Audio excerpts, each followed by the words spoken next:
Welcome to Detours Understanding Acquired Brain Injury. With us, we have our new host, Brandy, and we'd like to welcome her to the Detours family. And she has she has her brain injury through a different mode, whatever you'd like to. It is a non-traumatic acquired brain injury. Non-traumatic brain injuries are obviously due to not having had an external force applied, although she actually did have one smaller, but her neural problems come from um, a different mode. We'll be talking about toxic encephalopathy, which is a condition that will be brought on by exposure to things like volatile organic compounds, drugs, um, things like inhaled vapors, gasoline fumes, other things like that. But I will let Brandy tell her story, and we can maybe talk about the neuro in another episode. But Brandy, hi. Hi. Yeah, when I was around 21, 22, I worked at CarMax. And I painted vehicles for them. And I was mixing paint in a unventilated area for about 4 hours. They did not supply us with proper masks. They did not have us in a proper uh, ventilated area like they were supposed to have us in. And I felt little funny after I was mixing it because normally we don't mix that long. Normally you just mix the paint for your vehicle, then you go. But they had a lot of vehicles, asked me if I would mix, so I just kept mixing for 4 hours straight. So I left, felt a little funny, and I ended up blacking out while driving home from work. Luckily, I ended up on side of the road, not hitting nothing, but instantly when I came to, I had a panic attack, which I didn't even know what a panic attack was at this age. I've never had depression. I never had anxiety. I never knew what these feelings were. I ended up blacking out again instantly right after that. Came to, don't know how long I was out for during either of these, and had another panic attack. I was close enough to home, so I decided to try to just drive myself home, and I made it home, and I ended up going to doctor next day. Um, couldn't find nothing in blood. I guess with blood it can get stuff out quickly. Um, and but they didn't do blood tests until I believe 2 or 3 days later because they didn't really know what they were looking for. Did they So ever it do? was I'm a sorry weird to situation. interrupt. No one knew Sorry to how to interrupt. really handle. Did they ever do an EEG, No, electroencephalogram?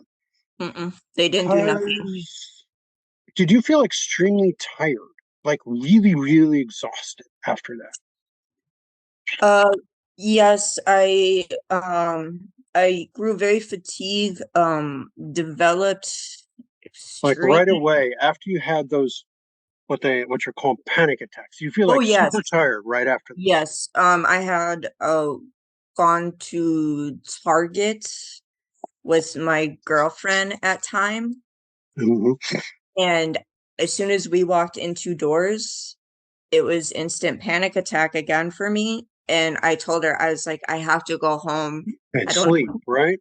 in sleep. I was like, I don't know what's going on with me. I'm tired. Something's wrong. Sounds like you may have had seizures instead. Oh, Sounds like you may have had a bunch of seizures, which is not unusual after exposure to volatile. The problem is, an EEG, picking that up. Seizures after exposure to a volatile organic compounds, not unusual, and you were exposed for a long time. Like I said, we can get into that later. I'm sorry for interrupting, but it sure as heck sounds like you had seizures. I apologize. And yes, they can cause feelings of panic and all these other things, depending on where they hit, especially temporal lobe. Um, yeah. Sorry. No, it's fine. I after that, I mean, I developed a fear of actually driving, um, because I had panic attack in car. So I developed a fear of driving somehow. Um, it took me a year to able to drive again. I had to go a Mm. lot of therapy for that. Developed agoraphobia, when it came to even leaving my apartment. I had to be able to see my apartment when walking, or else I would freak out. I had to keep a bottle of water on me at all times. Um, I don't know what it was about a bottle of water. It's just like a security thing for me. I developed really weird habits after this happened to me. And uh then CarMax tried to scare me and got me to leave, quit. So I know OSHA, um someone called OSHA on them because there was other employees having issues with paint thinner eating through our gloves. Um it was like literally eating through gloves. So if it's eating through our gloves, it's clearly going Yeah. in. So they got lots of fines, not trying to throw a company under bus, but after that I think they thought I called them, not me. Not me, I didn't call. It was another employee that had other health problems as well. There's four of us, I believe. Um but me most severe, and um then they end up kind of making me leave. So Yours isn't the only story of not from them specifically, but from other places that I've heard. As you know, I work with people who have brain injury and have in the past, and different compounds, different what are called volatile organic compounds, um, cause different effects. Some cause what are called neuropsychiatric effects, which are behavioral effects because of where they hit in the brain. Others cause cardiac issues. Others cause like memory impairment. Some cause multiple problems. And if you're mixing many different things, or if you're working with solvents, and ventilation after 30 minutes, 40 minutes, even things like welding or whatever else, if you're not in a ventilated environment, gasoline fumes, petroleum products, all of these can cause serious neurological damage. And so it's a matter of, making sure the environment is safe. Um, so, definitely. and a lot And of doctors don't know. A lot of yeah, physicians the don't know. doctors I saw, they had no clue. They didn't think anything neurological. They were trying to treat for depression and anxiety, and maybe thinking I was bipolar, maybe thinking I was going through other mental issues. Mhm. Even had a doctor tell me I need to consider having God in my life. So, I I had all that instead of looking at my brain and the fact that I was breathing in chemicals for 4 hours. Did you eventually see a neuropsychologist or neuropsychiatrist? Nope, they never recommended me, and I was young at that age, so I was just going by doctors. I didn't see any neuro doctors till my first TBI. Um, yeah. First of all, I'm going to say to anyone who's watching, any exposure for more than a couple minutes in a closed environment, or you're breathing any, it's indicated on the containers, and it is listed both by OSHA as well Yep. as the material safety data sheets, the MSDS It's sheets. all 3M products too, and 3M right now is, if you look at 3M, they're going through a lot of issues right now with toxicity. The MSDS sheets indicate conditions for exposure, toxicity, things like that. I have a background also when I was doing EMS in hazmat. Yep. I'll confess my focus area is radiological, but you do have to learn some of the other stuff. And these Hmm. MSDS sheets, there's a thick book, and Yep. you can look up online as well as if you get the old, if you're old fashioned, have print. But you can look up what the hazards and what the side effects are, an exposure to different VOCs, volatile organic compounds.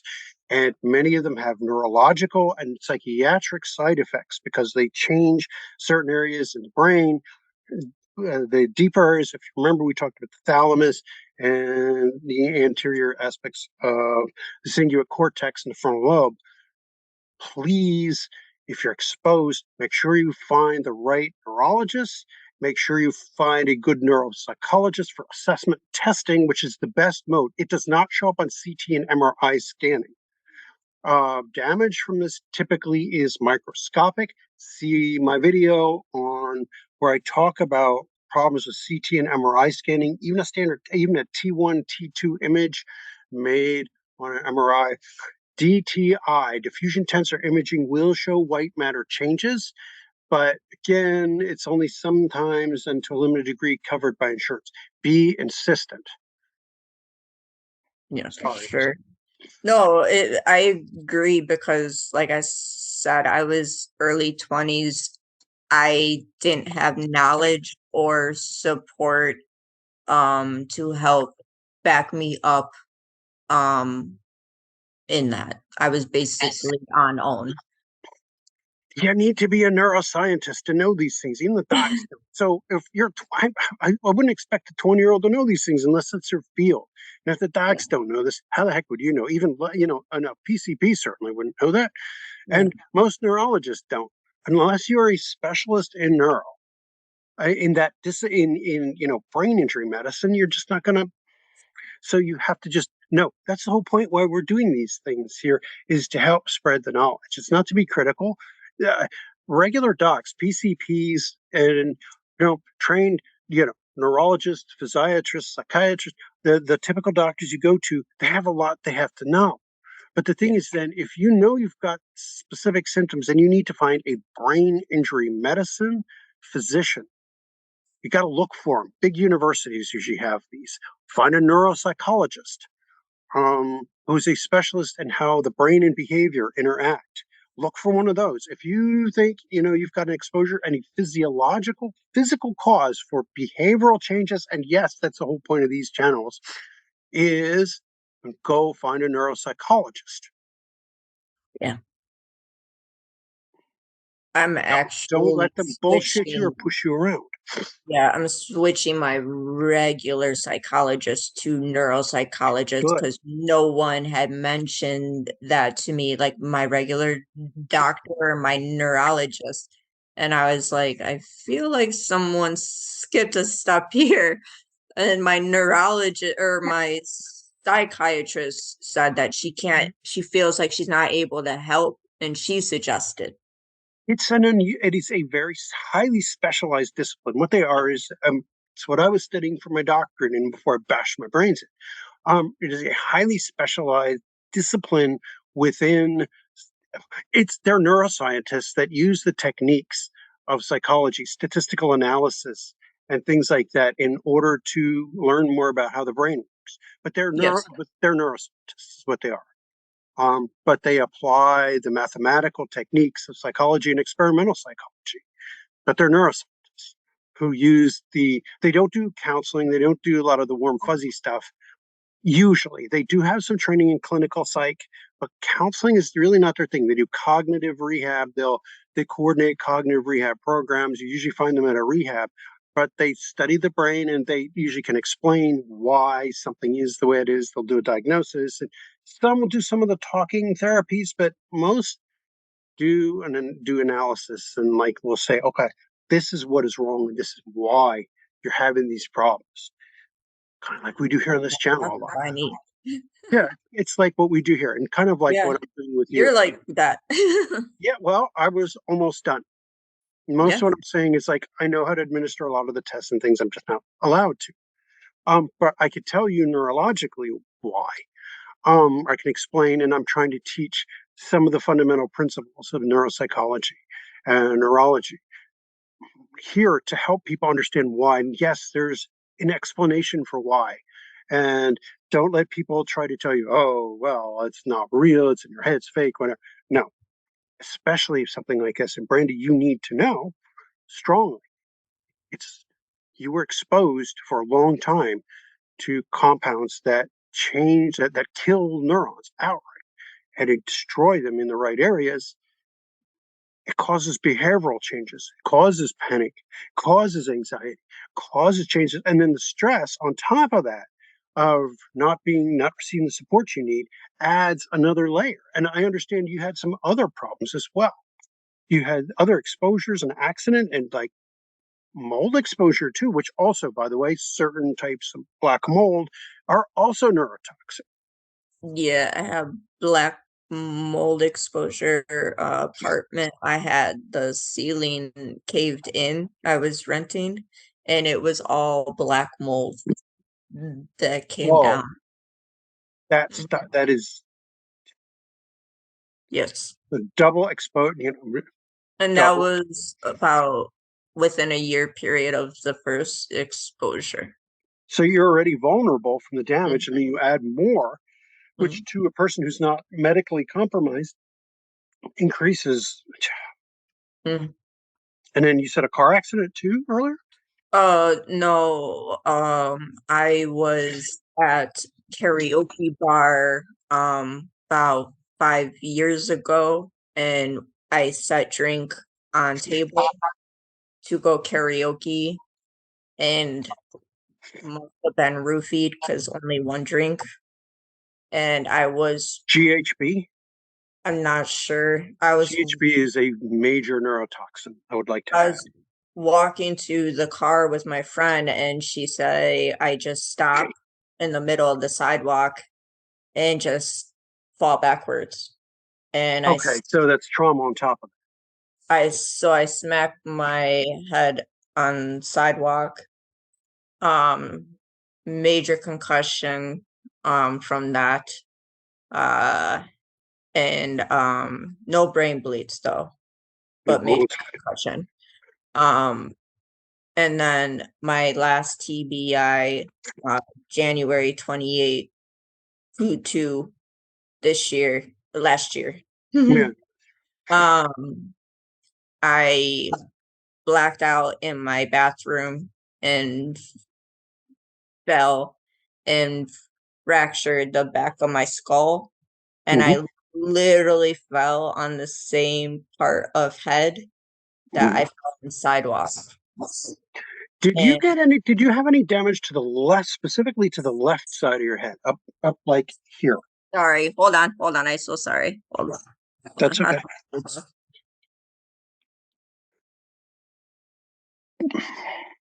So So did you get a significant injury to the left front side about here to your head? yes, All yeah. right.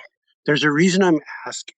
Many people with damage to Broca's area have what's called telegraphic speech, which is where when they talk, they'll often leave out conjunctions and certain parts of speech. It sounds almost like they're sending a telegram.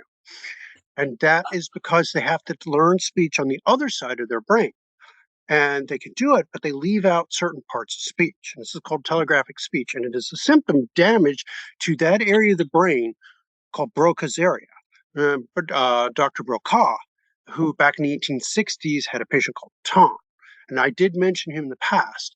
And it's because you have to teach speech to the other side of your brain, the right side. Mhm. Um, Left-handers have an easier time learning that, but righties can learn that too, just as a side note. And so, see, that's the kind of stuff that neuropsychologists learn.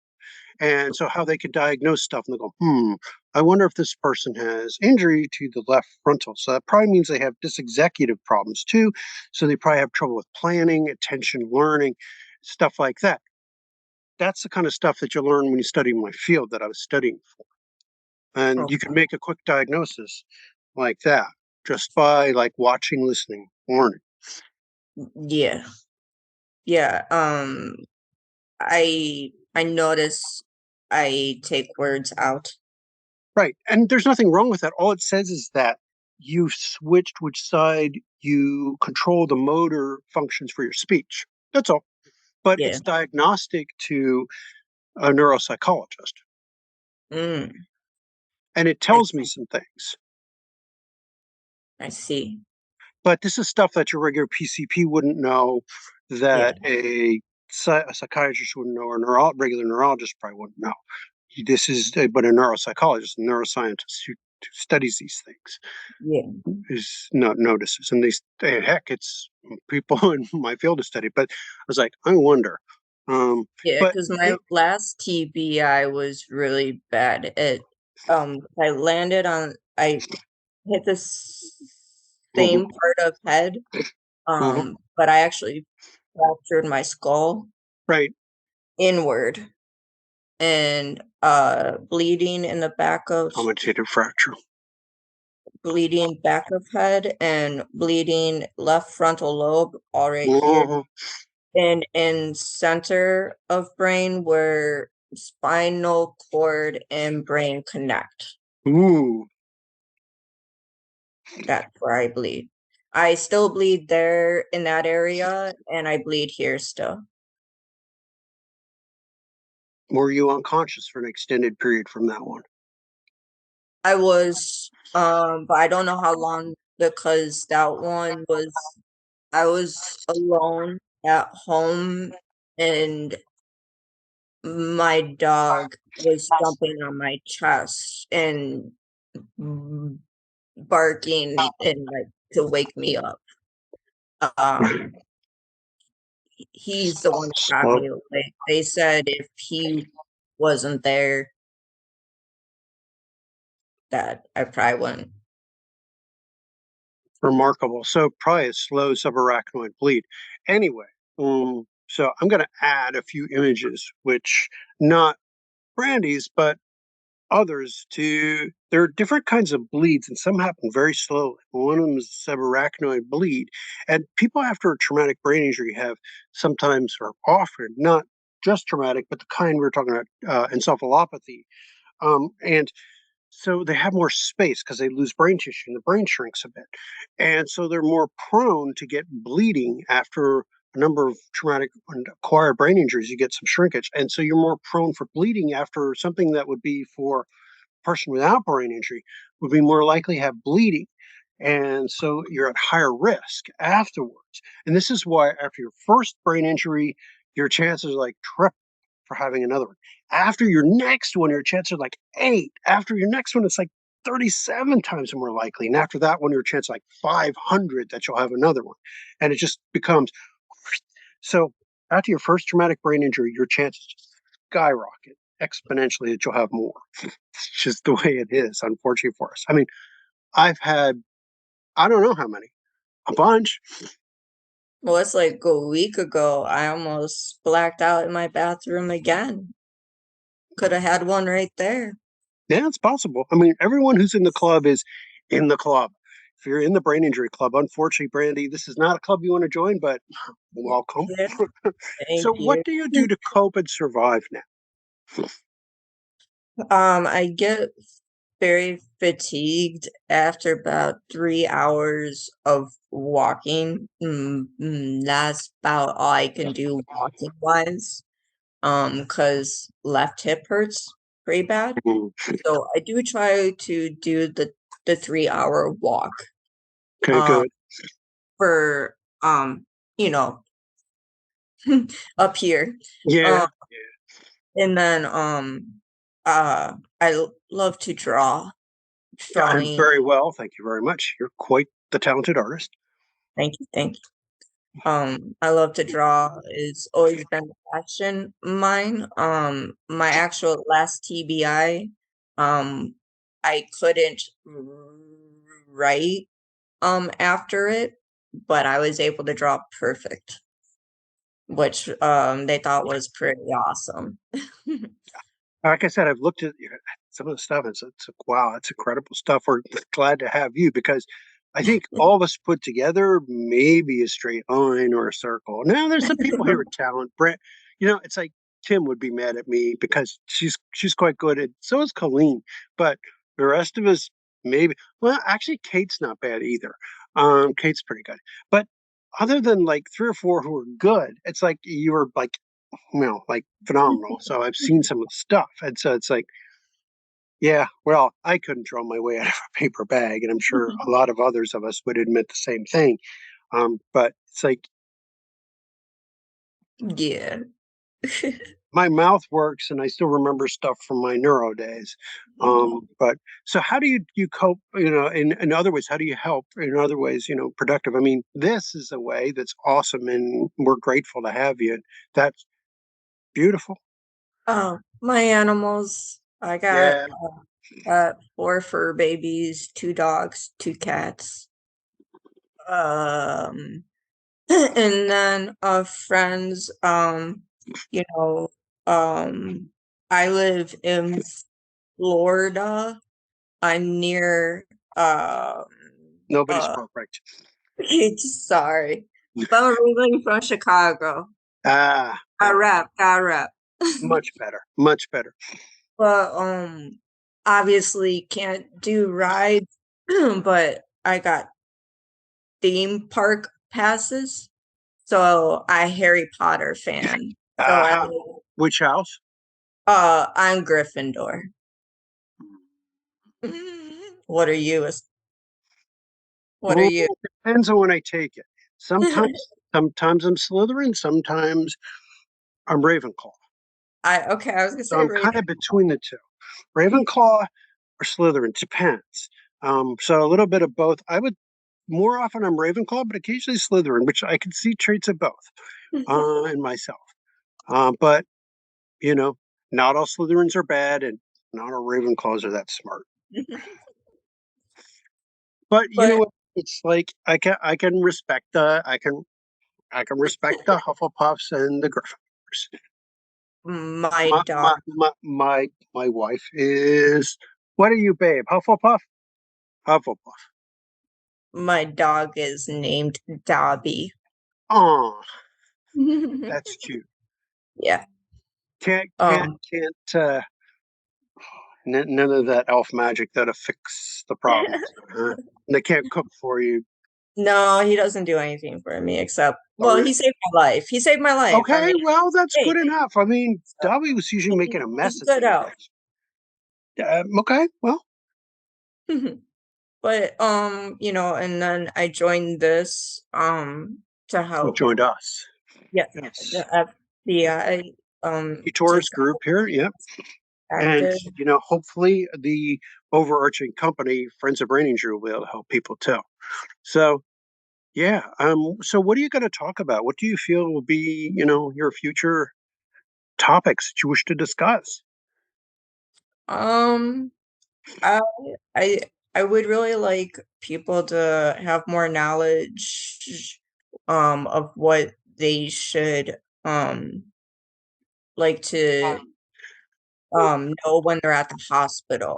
Like I really feel people should have that type of information um Okay. because I know I didn't have that and there was a lot of misses on me And I feel like, especially in my last TBI, if the doctors would have taken the right steps, maybe I could have be in a little bit better spot. So Yeah, I just, no, I mean, these are things that, there's not a lot of guidance for us, I feel, yeah. and I instantly reached out on Facebook all of like I was asking because no one was telling me. So And and and I'm going to art, say the like ultimate, art yeah. is a Oh, big yeah. thing for me too, so like we're trying to get a logo going right now for us. Hmm. So there's actually a contest going right now if anybody's interested. We're looking for a logo. So I'm trying to do that right now. FBI Friends of Brain Injury. Brandy is running our contest for a logo for FBI Friends of Brain Injury. Our parent organization, or basically our hosting organization. That's our where it's international. We're trying to help people with brain injury in many different ways, communicating, teaching, both lay, as well as professionals. We're also trying to do like all kinds of different ways, like help people with socialization and help people with understanding, well, acquired brain injury of all different kinds. So if you guys have an idea for a logo, please look it up. And it's the contest is posted in different places. So it's also posted on Detours Understanding Acquired Brain Injury Facebook group and in many different places. All right. So a lot of good ideas and looking forward to hearing from you. All different kinds of stuff. And thank you very much for your time and for your introduction. I appreciate that. And we learned quite a little bit. It's kind of interesting stuff. All right. So, what I'm going to say is like, if anyone out there has a message or has a request or question, wants to know more from Brandy or any of our other hosts, we have actually, there'll be yet two more joining us that are kind of in the bucket waiting for editing, which is always the slow part. Um, yours truly's fault. So I just want to say thank you again so much. And please click like, subscribe. Don't forget to hit that bell icon and any questions, comments below. And if you know anybody that would benefit from this kind of knowledge, please share the videos. Please like. It does help spread this and spread the knowledge to other people. So, and anyone out there who would gain or benefit, as well as the contest too. That contest does come to an end in around Valentine's Day, February 15th. February 15th, February yeah. 15th, 2023. So if we're watching this later or, 500 years from now and you happen to bump into this, you're some AI archivist who found this in abandoned stuff compressed someplace, it's a little too late for that. But in all seriousness, we'll say goodbye. It's, as always, it's a lot of fun. You guys take care, and please check out our other videos too, on a variety of different topics on all different kinds of acquired brain injury, pathophysiology. My brain is turning to mush. And the different kinds, and many interesting stories from different people, their experiences and their advice. So again, bye from Detours, and you have a good one. Bye. Bye.